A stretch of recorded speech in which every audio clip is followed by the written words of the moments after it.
तो आपके ट्विन का आपके जीवन में आने का ये मकसद है। तो जिस दिन आप इस चीज़ को एक्सेप्ट कर लेते हो, उस दिन आप अपने ट्विन की हर गलती को माफ़ कर देते हो, उसे माफ़ कर देते हो। हेलो एवरीवन, मेरे चैनल में आप सबका स्वागत है। मेरा नाम है मृणालिनी। चलिए देखते हैं आज की इस रीडिंग के माध्यम से यूनिवर्स से आपको क्या मैसेज मिल रहा है। ये रीडिंग जनरल रीडिंग है, तो आपको जितना रेजोनेट करता है उतना ही लीजिए। आपके जीवन के जिस एस्पेक्ट को रेजोनेट करता है अकॉर्डिंगली देखिए, और जो भी पार्ट आपको रेजोनेट नहीं करता है उस पार्ट को जाने दीजिए। हो सकता है वो किसी और के लिए हो। और जेंडर स्पेसिफिक मैसेजेस नहीं है, टाइमलेस रीडिंग्स हैं, तो आपको जब भी रेजोनेट करता है आप एनर्जी को क्लेम कर सकते हैं और रेजोनेंस के हिसाब से रीडिंग का एनर्जी जेंडर स्विच भी कर सकते हैं।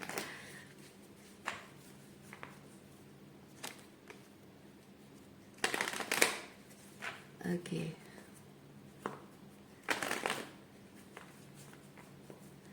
ग्रैटिट्यूड के साथ, अनकंडीशनल लव के साथ, सरेंडर के साथ शुरुआत करते हैं आपकी रीडिंग। देखते हैं आपके लिए क्या मैसेज है।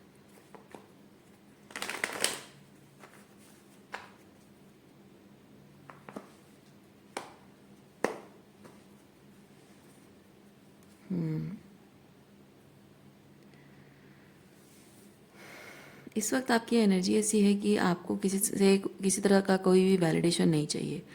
कुछ अच्छा भी सुनने में आपको कोई फ़र्क नहीं पड़ता है, आपकी कोई बुराई करे तो भी आपको फ़र्क नहीं पड़ता है। कोई इमोशनल हो रहा है तो भी उससे आपको कोई फ़र्क नहीं पड़ता है। कोई आपसे कोई एक्सपेक्टेशंस रख रहा है तो भी उससे आपको कोई फ़र्क नहीं पड़ता है। आप रूथलेस, रूड और अनकाइंड नहीं हो रहे हो, बल्कि आप अपने जीवन से बहुत कुछ एलिमिनेट कर रहे हो। बहुत कुछ जो आपके वाइब्रेशनल मैच नहीं है, आपके हाईएस्ट गुड को सर्व नहीं करता है और आपकी बाउंड्रीज को डिसरेस्पेक्ट करता है, आपका सम्मान भी नहीं करता है। इस तरह के जो भी लोग हैं, सिचुएशन है, काम है, जिम्मेदारियां हैं, वो सब कुछ आप अपने जीवन से एलिमिनेट कर रहे हो। और ये एलिमिनेशन आपका अधिकार है और आप भावुक ना होकर बहुत जस्टिस की एनर्जी में रहकर चीज़ों को कर रहे हो। तो ये जो लोग आपसे फ़ायदा उठाते रहे हैं वो लोग आपको रूथलेस, अनकाइंड, रूड इस तरह के शब्दों का इस्तेमाल कर रहे हैं, पर ये बहुत ही आवश्यक है, ज़रूरी है और आपका अधिकार भी है। अगर इस तरह की एनर्जी में आप हैं तो ये रीडिंग आपके लिए हो सकती है।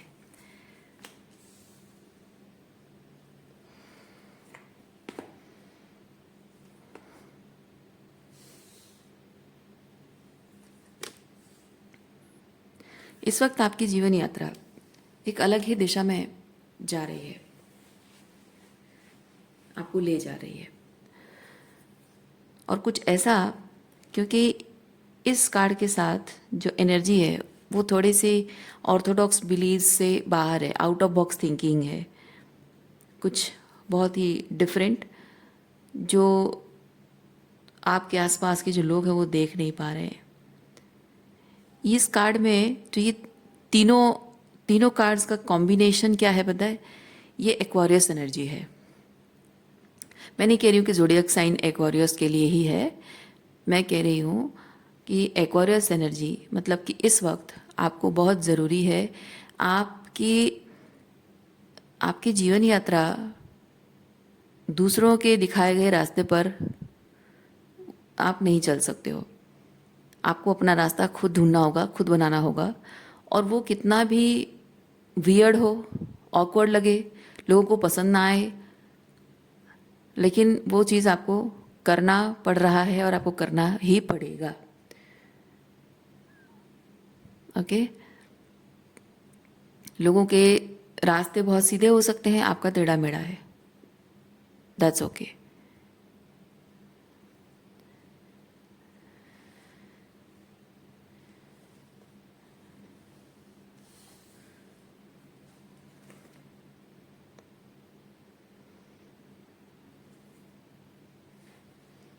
ये सिर्फ आप ही महसूस कर पा रहे हैं।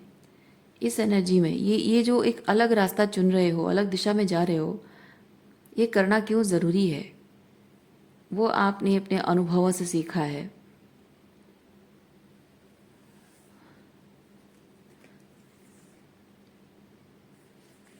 और ये स्पेसिफिक आपके लोगों के साथ रिश्तों को लेकर, भावनाओं को लेकर हो सकता है।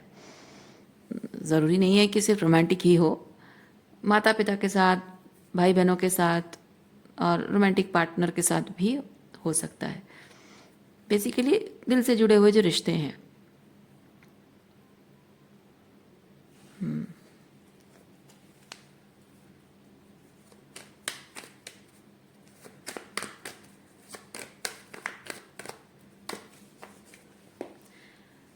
आपके लोगों के साथ कनेक्शन जो है ना, जनरली कैसा होता है कि लोगों से हम जुड़ के उनके साथ भावनात्मक रूप में जुड़ते हैं। पहले मिलते हैं, फिर भावनात्मक रूप में जुड़ते हैं। लेकिन आपका थोड़ा सा अलग हो रहा है। आपका ये चीज़ हो रहा है कि आप पहले खुद से जुड़ रहे हो, और खुद से जुड़ने के बाद किसी के साथ भावनात्मक रूप में जुड़ पा रहे हो, और उसके बाद आप उसके साथ आगे जीवन बिताना है या नहीं बिताना है वो निर्णय ले रहे हो। कहने का मतलब जैसे कि पहला चीज़ है अरेंज मैरिज, सेकंड ट्रांसफॉर्मेशन के बाद वो लव, ट्रांसफॉर्मेशन नहीं, सेकंड जो मैंने एक्सप्लेन किया वो लव मैरिज। और दूसरा चीज़ ये हो सकता है कि माता पिता के साथ आपका खून का रिश्ता है, राइट, जन्म का रिश्ता है। तो जन्म के रिश्ते के नाते आप उनसे जुड़ गए हो, इसीलिए उनके साथ प्यार का रिश्ता आप बनाने की कोशिश करते रहे हो। लेकिन अब ऐसा हो रहा है कि आप जिन लोगों से जुड़ोगे, अपने आप से पहले जुड़ोगे, आप अपने अंदर उस father archetype and mother archetype को हील करोगे, और अपने आप से जुड़ने के बाद जिन लोगों से जुड़ोगे उनमें हो सकता है आपको वो फादर आर्केटाइप और मदर आर्केटाइप मिल जाए। तब उनके साथ आपका रिश्ता लाइक फादर और लाइक मदर हो सकता है, भले वो खून का रिश्ता ना हो। मैं एग्जांपल दे रही हूँ। इसी तरह का लोगों के साथ आपका कनेक्शन बिल्ड हो रहा है, बदलाव आ रहा है आपके रिश्तों में। तो बेसिकली एक शब्द में अगर कहा जाए तो you are finally being ready to meet your tribe, soul tribe.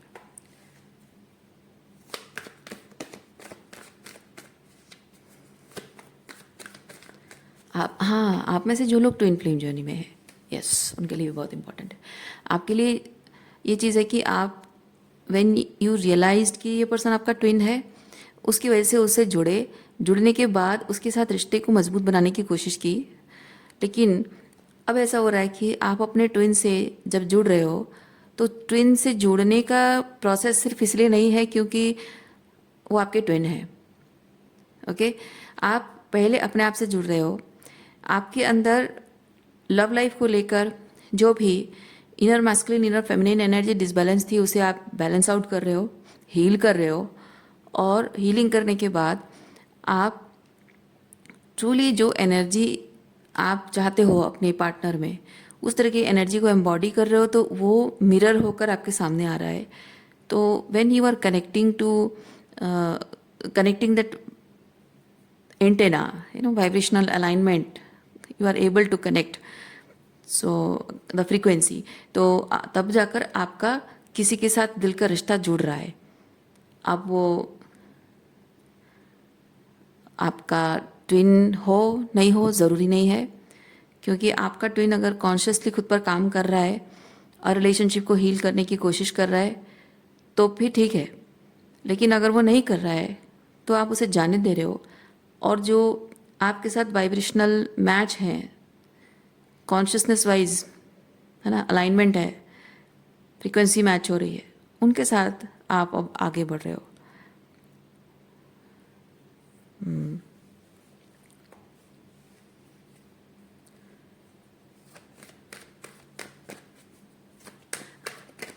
अच्छा, मुझे यहाँ पे पता नहीं क्यों डिनायल शब्द याद मतलब सुनाई दे रहा है। डिनायल, आप में से कुछ लोगों को ये लगता होगा कि ट्विन फ्लेम जर्नी में रीयूनियन को डिनाइल करना ट्रॉमा रिस्पॉन्स है। आप में से कुछ लोग ऐसा समझते हो, तो मैं एक चीज़ कहूँगी, नहीं है। ठीक है, कुछ लोगों की ये गलतफहमी है कि ट्विन फ्लेम जर्नी को डिनाई करना, डिनाइल में रहना वो ट्रॉमा रिस्पॉन्स है। देखिए, जब तक आप गुस्सा, रिजेंटमेंट में आप अगर अपने ट्विन को रिजेक्ट करना चाहते हो, उसके साथ रिश्ता तोड़ना चाहते हो, तब वो ट्रॉमा रिस्पॉन्स है। लेकिन आप अगर पूरी तरह से हील हो चुके हो, आपके नार्सिसिस्टिक अब्यूजिव फादर मदर के जो भी ऊंड्स जो भी उन्होंने दिया है वो सब कुछ हील कर चुके हो ऊंड्स को, और ट्रॉमा ट्रॉमा चला गया है और आपकी नर्वस सिस्टम काम डाउन हो चुकी है, और जीवन को आप बहुत ही फ्रेश पर्सपेक्टिव से देखना स्टार्ट कर रहे हो, अपने पर्सपेक्टिव से देखना स्टार्ट कर रहे हो, and you are able to forgive your twin for whatever he has done to you. और उसके एक ब्रॉडर पर्सपेक्टिव को आप समझ रहे हो कि ये जो कुछ भी हुआ बेवजह नहीं था, उसका इस तरह से बिहेव करना उसकी खुद की ट्रॉमा रिस्पॉन्स है, मेरा इस तरह से बिहेव करना मेरा अपना ट्रॉमा रिस्पॉन्स है, मेरे अपने फादर मदर वुंड्स हैं, उसके अपने फादर मदर वुंड्स हैं। सो एक बहुत ही एक एक डिटैचमेंट डिटैचमेंट की एनर्जी में आ जाना कि उससे ना कोई प्यार है न नफरत है, क्योंकि सच यही है, सच यही कि आपको आपके ट्विन से कभी प्यार था नहीं। जस्ट बिकॉज क्योंकि आप आपके ट्रॉमा थे, तो जस्ट बिकॉज वो आपका ट्विन है, तो आपके मन में ये चीज़ धारणा बन जाती है कि आपको जीवन भर के जो खुशियाँ चाहिए, जो प्यार चाहिए, वो उसी से ही आपको मिलेगा। पर सच वो नहीं है। सच ये है कि जो प्यार, जो अपनापन चाहते हो, जो हीलिंग चाहते हो, आपको खुद अपने आप को देना होगा, खुद ही खुद को हील करना होगा। आप जिस तरह से लव्ड एंड अप्रिशिएटेड फील करना चाहते हो वो आपको खुद करना होगा। ये आपके ट्विन के आने से आपको रियलाइज़ होता है, और उसका पर्पस, उसके आने का, आपके जीवन में आने का उसका पर्पस ईश्वर ने यही बनाया है, ताकि आप अपने आप को फुल्ली एक्सेप्ट कर सकें, आप अपने आप को वो प्यार और अप्रिसिएशन दे सकें, अपने आप को वैल्यू कर सकें। तो आपके ट्विन का आपके जीवन में आने का ये मकसद है। तो जिस दिन आप इस चीज़ को एक्सेप्ट कर लेते हो, उस दिन आप अपने ट्विन की हर गलती को माफ़ कर देते हो, उसे माफ़ कर देते हो, जाने देते हो। लेकिन जस्ट बिकॉज आपने उसे माफ़ कर दिया, इसका मतलब ये नहीं कि वो कोई अकाउंटेबिलिटी नहीं लेगा, चीज़ों को सही नहीं करेगा, अपने आप पर आपने जैसे खुद पर काम किया है वो अपने आप पर काम नहीं करेगा, हीलिंग नहीं करेगा, तो उसकी आपकी ज़िंदगी में कोई जगह नहीं है। इस एनर्जी में जब आप आ गए हो, तो आप अपने ट्विन को अगर रिजेक्ट कर रहे हो अपने मन से मतलब मन में उसके लिए चाहे कुछ भी हो, पर इतना सच है कि उसके प्रति वो रोमांटिक फैंटेसी थी बिकॉज ऑफ ट्रॉमा। प्यार व्यार नहीं था। प्यार तब होता है जब दो लोग एक दूसरे के साथ दिल से जुड़ने की कोशिश करते हैं, दोनों की तरफ से जब प्यार होता है। जब आपका नर्वस सिस्टम सामने वाले के साथ रहकर सेफ फील करता है, दैट मीन्स कि उस इंसान ने अपनी ट्रॉमा हील कर ली है ना। वाइस वर्सा हो रहा है, तो आपने अपनी ट्रॉमा हील कर ली है, तो ट्रॉमा का प्रोजेक्शन नहीं होता है। सो इस तरीके की स्टेज में आ जाने के बाद भी आप अभी भी अगर अपने ट्विन से प्यार करते हैं, उनके लिए फीलिंग्स है, ये कोई आश्चर्य की बात नहीं है। लेकिन उसका मतलब ये नहीं है कि आपको अपने ट्विन को ही चुनते रहना होगा और हमेशा उसी का इंतज़ार करते रहना होगा, कोई ज़रूरी नहीं है। You can let him go, okay. तो वो अपने आप पर काम करेंगे, ये उनका भी समझना ज़रूरी है कि जस्ट बिकॉज वो आपके ट्विन है, तो आप पर आंखें बस बैठे बैठे बिना कुछ एफर्ट्स किए आप पर अधिकार वो जता नहीं सकते हैं, आपकी ज़िंदगी पर, आपके मन पर अधिकार नहीं कर सकते हैं। तो इसलिए उनको मेहनत करना पड़ेगा। ये जब नहीं समझ रहे हैं तो उन्हें जाने देना ही ठीक है, समझ रहे हैं, काम कर रहे हैं तो ठीक है, ओके। सो ये इस तरह से आपने ट्विन को जाने देना और एक्सेप्ट कर लेना कि आगे जाकर अगर कोई आपको नया पर्सन कोई मिल रहा है जिसके साथ आपको कनेक्शन फील कर रहे हो, and going forward with this new relationship, it's not denying your twin flame journey. ठीक है, ट्विन फ्लेम को डिनाई करने के अलग अलग टाइम पे अलग अलग एनर्जी है। एक है रेजिस्टेंस टू हीलिंग, और दूसरा नहीं है हीलिंग को रजिस्ट करना। ठीक है, हीलिंग को रजिस्ट करना नहीं है।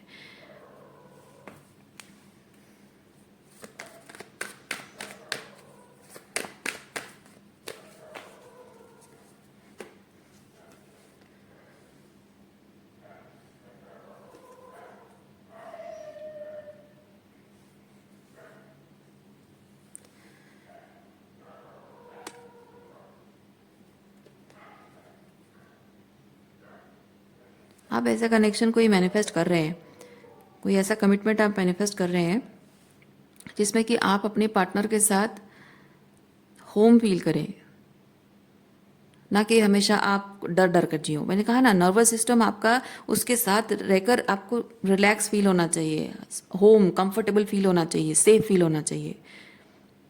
क्योंकि अब तक कैसा था, अब तक आप जो भी कर रहे थे, इवन आपकी ट्विन के प्रति आपकी जो रोमांटिक फैंटेसी थी वो भी आपकी ट्रॉमा की वजह से है। नर्वस सिस्टम आपका बहुत ही डिस्टर्ब था बिकॉज ऑफ ट्रॉमा। तो आप वो प्यार अपनापन पाकर वो सेफ महसूस, इमोशनली सेफ फील करना चाहते थे। वो नर्वस सिस्टम सेफ फीलिंग को, सेफ एनर्जी को क्रेव कर रहा था, राइट।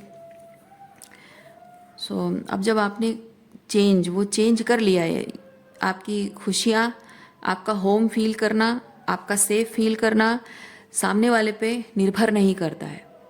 आपने वो खुद अपने आप के साथ कमिट किया है, वो खुद आपने अपने आप को दिया है, वो होमली फीलिंग और वो सेफ्टी का एहसास, वो अनकंडीशनल लव, वो सेल्फ एक्सेप्टेंस, वो कमिटमेंट, ठीक है, जो आप पाना चाहते थे आपने खुद ही खुद को दिया है। वो चेंज यहाँ पे आपने किया है।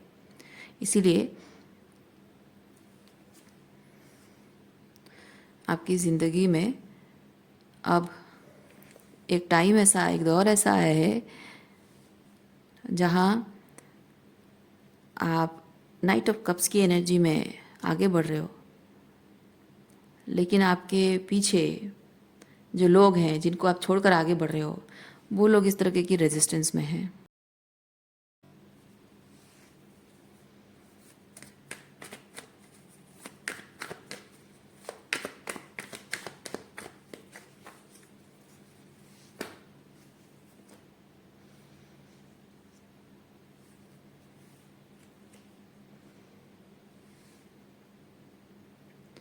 आप ये नाइट ऑफ कप्स की एनर्जी में तभी रह पाओगे जब आप, जिन लोगों ने आपके पीछे, आपके पास्ट में, अतीत के जिन भी लोगों ने आपको जो भी दुख और तकलीफ दी है, जो ट्रॉमा दिया है, जो साइकोलॉजिकल अब्यूज़ किया है, इमोशनल अब्यूज़ किया है, वो सब कुछ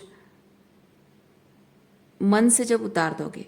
ये जो कहते हैं ना कि माफ़ कर देना, ये नहीं हो पाता है, क्योंकि सच ये है कि हम कभी भूल नहीं पाते हैं, है ना। माफ़ी शब्द जो है, छोटा सा शब्द ज़रूर है, पर उसको यहाँ मुझे लगता है इस्तेमाल नहीं करना चाहिए, मन से उतार देना कहना चाहिए। क्योंकि जब भी आपको याद आता है कि आपके टॉक्सिक फादर ने कभी आपको बचपन में कोई गाली दी होगी, अब्यूजिव वर्ड्स कुछ और इस्तेमाल किए होंगे, कभी आपकी मदर ने आपको कर्ज किया होगा, कभी आपके सिबलिंग्स ने आपको बुली किया होगा, कुछ बातों को लेकर टॉन्ट किया होगा, या आपके किसी दोस्त ने, सहेली ने, या फिर आपके किसी रोमांटिक पार्टनर ने, या आपके सिबलिंग्स ने आपको शायद आपकी किसी वीक साइड को लेकर टॉन्ट एंड टीज किया होगा, या फिर उसी चीज़ का फ़ायदा उठाकर आपको परेशान किया होगा, नीचा दिखाया होगा, कंपटीशन, जेलसी, एनवी, है ना। इस तरह की चीज़ें जब याद आती हैं तो एक पल के लिए वो रिजेंटमेंट जागता है, एक पल के लिए सही, है ना, फ्यू सेकेंड्स के लिए सही, लेकिन वो रिजेंटमेंट जागता है। एक पल के लिए मन कहता है कि ऐसे कैसे हो सकता है, मैंने कभी सपने में नहीं सोचा था कि मेरा सिबलिंग ऐसा होगा, या मेरा दोस्त, मेरी सहेली, चलो दोस्त सहेली तो चलो ठीक है, लेकिन मेरा सिबलिंग ऐसा होगा, मैंने कभी नहीं सोचा था, या पार्टनर होगा, या मेरे खुद के माँ बाप ऐसा सोचते होंगे ना। कुछ सेकंड्स के लिए भी वो ख्याल आता है, और उस वक्त मन कहता है कि मैं कभी माफ़ नहीं करूँगी, राइट। मैं इसीलिए नहीं कह रही हूँ, इसीलिए माफ़ कर देना शब्द मैं नहीं कह रही हूँ, मैं कह रही हूँ मन से उतार देना। आप माफ़ नहीं कर पाओगे कभी भी। लेकिन ये ज़रूरी है, ये खुशी खुशी की एनर्जी में, मतलब दिल को हल्का कर देना, दिल में बोझ ना रखना, ये बोझ है, ठीक है। जब आप वो सब यादों को अपने दिल में होल्ड करके रखते हो, ये दिल पर बोझ है। लेकिन ये होता है दिल को हल्का कर देना। माना कि उन लोगों ने जो किया वो एक सच है, आपने जो ट्रॉमा एक्सपीरियंस किया वो भी एक सच है, आप उसे कभी भूल नहीं सकते हो वो भी एक सच है, उन्हें कभी माफ़ नहीं कर सकते वो भी एक सच है, और उनकी कमी कहीं और से पूरी हो नहीं सकती वो भी एक सच है। और जीवन भर उनके टॉक्सिसिटी की वजह से आपको जीवन भर अपने माता पिता भाई बहनों का सुख कभी नहीं मिलेगा। वो भी एक सच है, क्योंकि आप उनकी इतनी टॉक्सिसिटी देखने के बाद उनके साथ रह नहीं पाओगे। तो जाहिर सी बात है, हर एक बच्चा जीवन में किसी भी पड़ाव पे हो, हर एक इंसान, माता पिता का आशीर्वाद, उनका साथ, वो कितनी बड़ी बात है। लेकिन जब आपके खुद के माता पिता है, आपके सिबलिंग्स ऐसे हैं, तो आपको उनको जब छोड़ना पड़ता है तो मन में एक दुख रह जाता है, एक छोटा सा, मतलब एक मन में मलाल रह जाता है कि काश काश मेरे माँ बाप ऐसा नहीं होते, तो मेरे सर पर भी माँ बाप का साया होता, आशीर्वाद होता। उनकी वजह से, है ना, उनकी टॉक्सिसिटी की वजह से, उन्होंने अपनी वुंड्स हीलिंग नहीं की, नर्व वर्क, शैडो वर्क नहीं किया, उनकी वजह से आज मैं माता पिता के होते हुए भी लावारिस की ज़िंदगी बिता रहा हूँ। तो वो जो एक रिजेंटमेंट होता है, वो बोझ वो बोझ जीवन को मुश्किल बनाता है, जीवन यात्रा को कठिन जैसा लगता है, भारी लगता है। आप बहुत सारा बैगेज जब उठा के चलते हो, कैसा होता है ना, पैर भारी लगता है ना। तो इसलिए मन को हल्का कर देना, एक्सेप्ट कर लेना कि हाँ, ये सब सच है, ये जो कुछ भी हुआ वो सब सच है, लेकिन एक सच ये भी है कि मैं खुशी डिज़र्व करता हूँ, मैं प्यार डिज़र्व करती हूँ, है ना, मैं खुश रहना डिज़र्व करती हूँ, अपने टर्म्स पे अपनी ज़िंदगी जीना डिज़र्व करती हूँ। मेरे उसूलों को साथ लेकर चलते हुए जो मुझे एक्सेप्ट करेगा, जो मुझे वो वैसा ही सम्मान करेगा, वो प्यार करेगा, मैं वैसे लोग डिज़र्व करती हूँ। तो ये जिन लोगों ने जो भी किया, इनको लेकर किसी तरह कुछ साइकोलॉजिकली इमोशनली कुछ होल्ड करके मुझे नहीं रखना है। एक्सेप्ट करना, एक्सेप्टेंस में आ जाना कि हाँ, ये है मेरा पास्ट, ये गया अब, और ये मेरी ज़िंदगी का हिस्सा नहीं है। अब मेरी ज़िंदगी में कुछ नए लोग आए ना आए, पर मुझे खुश रहने का हक है, ठीक है, लव्ड फील करने का हक है। तो मुझे आगे चलते रहना है, खुद को वो प्यार देकर, खुद को अप्रिशिएट करके, खुद को वैल्यू, खुद की फीलिंग्स को वैल्यू करते हुए, खुद की नीड्स को प्रायोरिटाइज करते हुए मुझे आगे चलते रहना है। This is that energy, night of cups. इस एनर्जी में आपको आने की ज़रूरत है।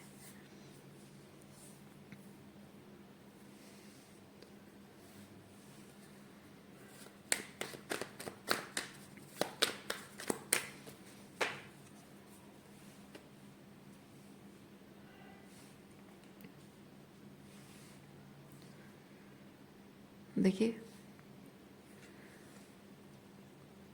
माना कि वो जो कुछ भी हुआ है आपके साथ, उन चीज़ों को आप भूल नहीं सकते, वो दिमाग में रहेगा। हम ह्यूमन बीइंग हैं, जो बात एक बार हमारे दिमाग में आ जाती है, हम उसे भूल नहीं सकते हैं। और जबकि कोई चीज़ इम्पोर्टेंट ना हो, जैसे कि मेरे हिसाब से मैथ्स के कुछ फॉर्मूले कुछ फिज़िक्स की बातें, कुछ केमिस्ट्री की चीज़ें जो कि मेरे लिए मायने नहीं रखते हैं, तो मैं उसे भूल गई हूँ। वैसे ही मेरा मानना है कि जो चीज़ें हमारे लिए इम्पोर्टेंट नहीं होती है, हम उन चीज़ों को भूल जाते हैं, मतलब भूलने की कोशिश नहीं करते हैं, ऑटोमेटिक भूल ही जाते हैं। और क्योंकि ज़रूरत नहीं है तो हमारा ब्रेन उसे याद नहीं रखता है।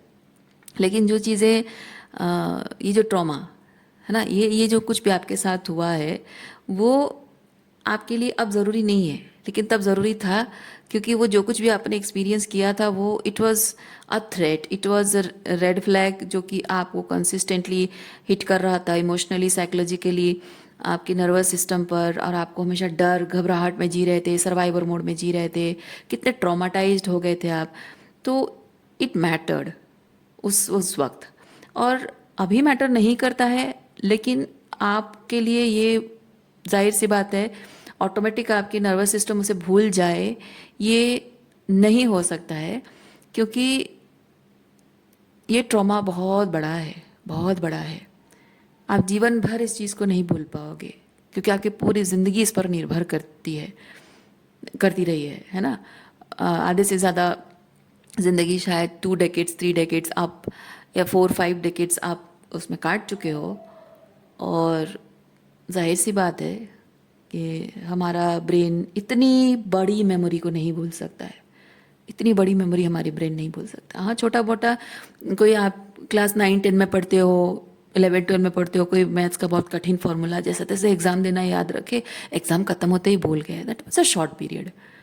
लेकिन ये इतना लंबा टाइम हमारा ब्रेन भूलता है ज़रूर, बहुत ही ड्रामेटिकली बोलता है, लेकिन हम क्यों एक्सपेक्ट करें कि वो डिमेंशिया जैसी बीमारियों में हो जाए? क्यों नहीं ना। तो भगवान करे किसी के साथ ऐसा ना हो। लेकिन कभी कभी मैं वही सोचती हूँ, उसमें भी कितना अच्छा लगता होगा। मतलब अ, मैं मानती हूँ जिनको ऐसी बीमारी है, प्रॉब्लम, भूलने की बीमारी जो है प्रॉब्लमेटिक है, बट जो जीवन के सबसे कठिन समय थे उस कठिन समय को भूल जाना, और जो अच्छा चल रहा है बस उसी को याद करना, कितना अच्छा होता है। पर ये हमारे हाथ में नहीं है ना। यही सच है कि ये हमारे हाथ में नहीं कि हम कितना भूलेंगे और कितना याद रखेंगे, और क्या भूलेंगे क्या याद रखेंगे। उससे हमारी लाइफ पथेटिक हो सकती है। अच्छा तो फील हो सकता है, लेकिन पथेटिक भी हो सकती है। सो ये मैं नहीं कह रही हूँ, रीडिंग के साथ रिलेटेड नहीं है, जस्ट आई एम शेयरिंग। कभी कभी मैं सोचती हूँ ऐसे। तो एनीवेज, तो इतनी लॉन्ग टर्म मेमोरी को हमारा ब्रेन भुला नहीं सकता है, याद रहेगा जीवन भर। आपको कभी ना कभी किसी ना किसी परिस्थिति में याद आता रहेगा।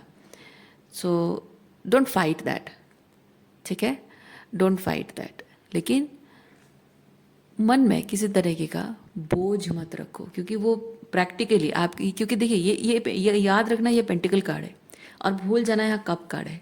यानी कि आप प्रैक्टिकली आप उस चीज़ को भूल नहीं सकते, क्योंकि आपकी पूरी ज़िंदगी उस पर निर्भर करती रही है, मतलब डिपेंडेंट रही है। जैसे कि आपकी नौकरी है, आपका कैसा पार्टनर मिला आपको, आपके बच्चे कैसे आपको ट्रीट करते हैं, आपके दोस्तों के बीच आपका क्या रेपुटेशन है, और कैसे कैसे एम्बैरेसमेंट्स आपको झेलनी पड़ी है जीवन में। हो सकता है कि फिजिकल रूप में कुछ ट्रॉमा रहे हों। तो बहुत कुछ ऐसा प्रैक्टिकल, रियल, एविडेंट है आपके जीवन में, आपके जीवन में जो टॉक्सिसिटी आपने पाई उसकी वजह से। सो वो दिखता रहेगा, है ना, जीवन भर दिखता रहेगा। कि आप अपने बच्चों को देखोगे, आपको अपना एक्स याद आएगा, एक्स पार्टनर आप याद करते रहोगे, वो नहीं भूल पाओगे। तो वैसे ही सब कुछ चलता रहेगा। लेकिन फिर भी मन में किसी भी चीज़ का, किसी भी पुरानी याद का बोझ नहीं रखना है। उसकी कोशिश आपको करनी है। That is healing.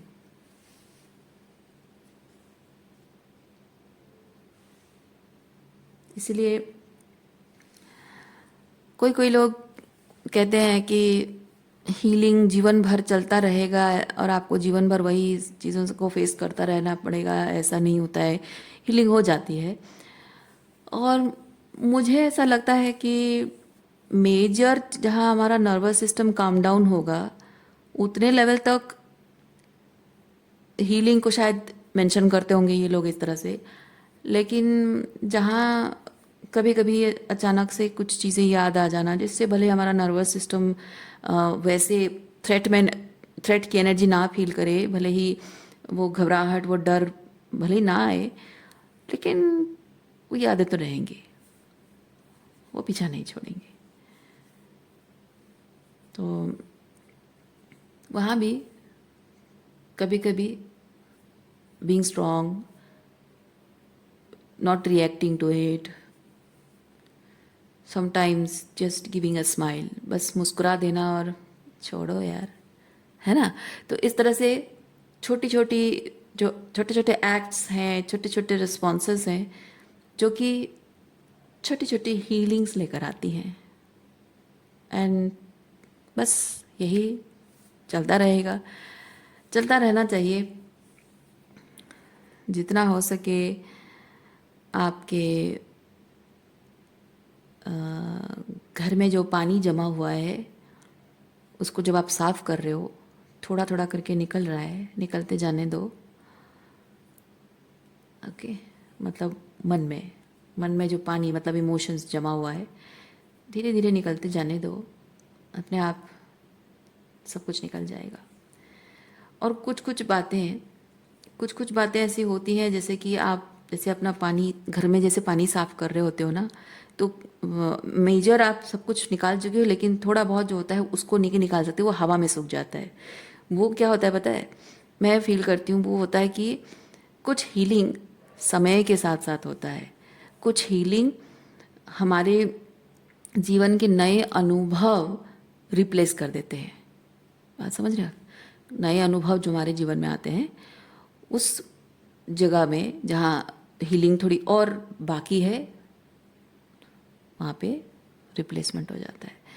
इसलिए अभी फ़िलहाल के लिए जो इस एनर्जी में आप अकेले अपने आप को पा रहे हो, बी कॉन्फिडेंट, ठीक है। खुश रहिए, कॉन्फिडेंट रहिए और विश्वास रखिए, उम्मीद भी रखिए कि ये जीवन यात्रा आपको जहाँ ले जा रही है, अब कभी भी आप उस स्टेज पे नहीं आएंगे जहाँ आपको ये 3 ऑफ सोर्ड्स कोई दे पाएगा, वो नहीं होगा। क्योंकि जितना ज़्यादा, मैं जहाँ तक समझती हूँ, मेरा पर्सनल एक्सपीरियंस मैं बता रही हूँ, आप जितना ज़्यादा हीलिंग करते जाएंगे, जितना ज़्यादा डिटैच होते जाएंगे, उतने ही आप इंडिफरेंस की एनर्जी में आते जाओगे।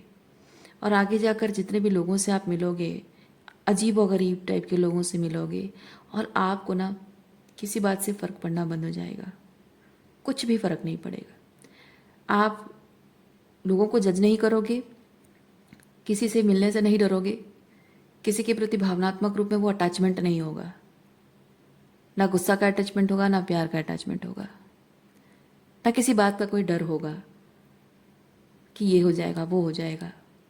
आप विश्वास मानिए, जितना ज़्यादा आप डिटैच होते जाओगे ना, किसी चीज़ का कोई डर नहीं रह जाएगा। और जब आपके मन में किसी चीज़ का डर है, आपकी जीवन यात्रा हमेशा ऐसी चलती रहती है।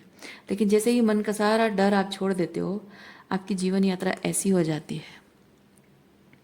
आप इस एनर्जी में जब आने के लिए काम कर रहे हो, तो एक चीज़ मैं आपको बताऊंगी, कभी भी आप ये मत सोचना कि ये जो भी परिस्थितियां हैं, मैं उन्हें हैंडल कर पाऊंगी या नहीं, कैसे करूंगी, उसके बारे में भी चिंता मत करना, क्योंकि आप कर लोगे।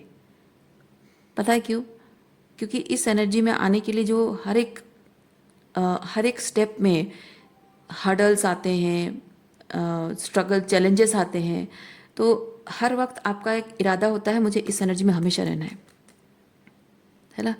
तो उसमें क्या होता है, आप जितना डिटैच्ड, जैसे मैंने कहा, जितना डिटैच्ड होते हो, you don't attach to the result. और जब आप रिजल्ट को अटैचमेंट नहीं रखते हो ना, तो हमेशा जो भी रिजल्ट आता है अच्छा ही आता है और आपके हाईएस्ट गुड के लिए आता है। और अगेन जो भी मिलेगा आप डिटैच रहोगे, है ना। आपको ये नहीं लगेगा कि हाँ ये मुझे कुछ और चाहिए था, मुझे ऐसे रिजल्ट नहीं चाहिए थे, मुझे और बेटर चाहिए था, वो होगा ही नहीं। आप डिटैच रहोगे तो जो भी होगा आपको समझ में आ जाएगा कि ये ज़रूर आपके हाईएस्ट गुड के लिए है। और समय आपको बता देगा कि कैसे वो आपके हाईएस्ट गुड को सर्व कर रहा है, अपने आप आपको पता चल जाएगा। सो रीडिंग मैं यहीं पे रखती हूँ। उम्मीद करती हूँ इस रीडिंग से आपको कुछ क्लैरिटी मिली हो। मैं आपको नेक्स्ट रीडिंग में मिलती हूँ। अपना ख्याल रखिए, खुश रहिए, बाय।